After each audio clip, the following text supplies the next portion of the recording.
Lahi sila. Taman uga. Yan guys, nagluto si Idol guys, hapunan niya no. Luto tayo ng hapunan guys kasi ano na, nagutom na yung person guys.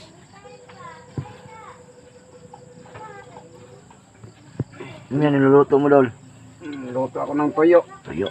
Sarap naman yan Dol. Ipares natin sa ano, sa utan nating malunggay o ano, lauoy. Ay, sarap. Lauoy na may kasama bang sardinas. Yan.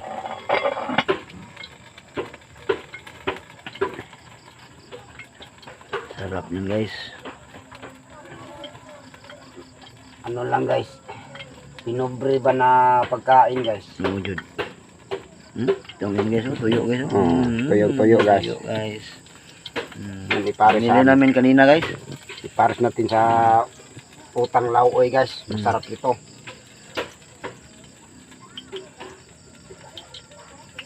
Simpleng pamuhay lang guys ba. Kakain tayo ng ganito ba. Mawujud. Kasi ganito man tayo nung kakain yung bagong silang pa tayo sa mundo. So may magbabasa naman sa atin ito guys. Dahil nito na lang daw, malaki daw ang sahod natin. Ano? Hindi naman kalakihan guys. Hindi naman kalakihan, konti lang yung sahod namin guys. Kung alam nyo lang talaga, hirap pa magawa ng content guys. Tapos, yan, napasaya ng tao. Tapos sabihin nyo, ganun, ganyan. Nagmamayabang na kami. Anong nagmamayabang dyan? Hindi naman mayabang. Mayabang ba yung ano kami? Nagulam kami ng tuyo, mahirap talaga ang gulay guys. araw-araw. Mayaman.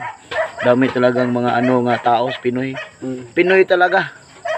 Pinoy na Pinoy. Pinoy talaga guys, Pinoy na Pinoy. Oh, salang na natin yung ano. Yan, sarap guys, tuyo guys oh. Sarap yan guys. Magkain na ba? Yan. Sarap kaya yan ang tuyo guys. Sarap. Nagutom naman yung person guys. So, abangan nyo guys, kakain kami mamaya guys. No? Pagkaluto nito guys, kain tayo. Yan. Hapunan na yun ito. Wala man tayo na. Nagutom na yung person guys. Nagutom na guys. Sarap naman, bango ng ano guys, tuyo. Paborito namin to guys, tuyo. Yan, samahan nyo kami guys, kakain kami. Kasama yung pamangkin niya at kapatid niya. Magkain mo tayo nun. Pagkatapos na nagluto nito ba. Magkain tayo guys. Yung tuyo kasi guys, takutin mo lang sa mantika. Takot na yan. Yan, wala na. Tapos na. Oh, yan. Ito na guys, oh.